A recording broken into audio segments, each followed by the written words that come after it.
I share a birthday with several great Americans, including Harry Shearer, the Naked Cowboy, and, born at the end of World War II, Hellboy.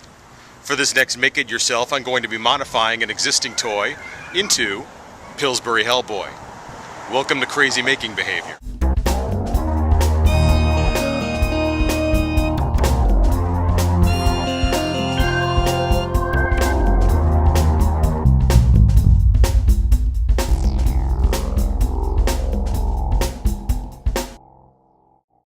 To sculpt onto this, we're going to take the original doll, mount it on a wooden base.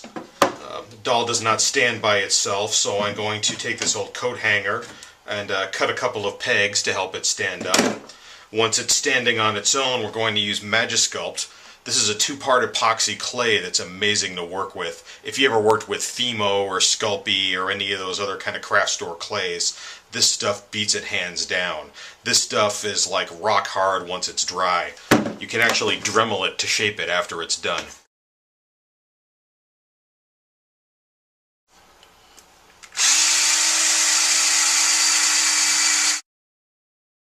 Shove those through his feet. He can stand on his own well enough to keep working. This two-part clay hardens 90 minutes or so after you mix it. You have that much time to shape and sculpt it.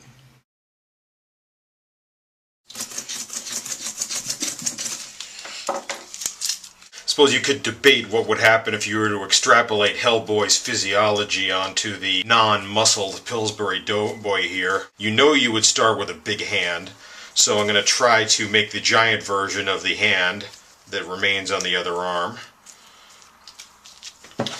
I like to use an X-Acto. You can get good smoothness with it.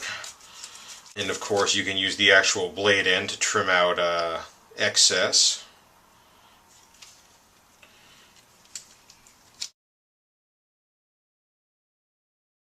Once the arm we're building starts to have the right amount of heft, we can start to sculpt in that craggy stone kind of detail. One of the more forgiving things about doing this with Hellboy is Hellboy's hand takes a lot of punishment. It is definitely beat up and not in pristine condition, so you can, I think, get a lot of character out of it by just abusing the clay. I'm going to add those protruding knuckles that Hellboy has. This is still not dried yet, but even if it had dried, I could just mix some more and then stick it to the existing project. There we go. Smooth in his head.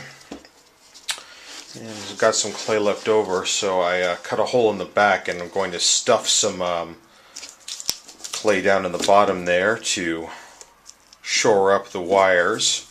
After that, if I've got clay left over, I'm going to sculpt his belt and maybe give him his little BPRD gun. I'm going to try and make a little BPRD logo for his belt.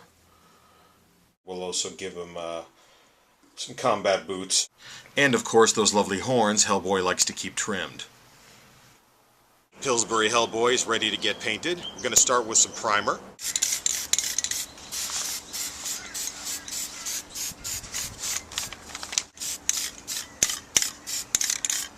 Let it dry for a couple hours. Now it's time for the red.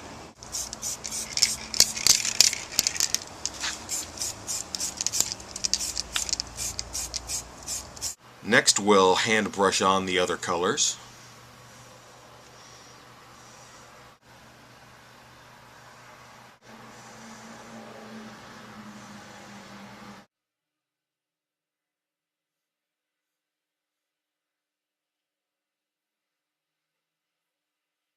And we're done. Now, Mashup and Pillsbury dolls are not your everyday items, so I will give this project's effort level a moderately crazy, sort of a simmering Paul Giamatti in American Splendor level of craziness.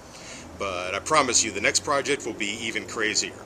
So I hope you stick around. See you next time on Crazy Making Behavior.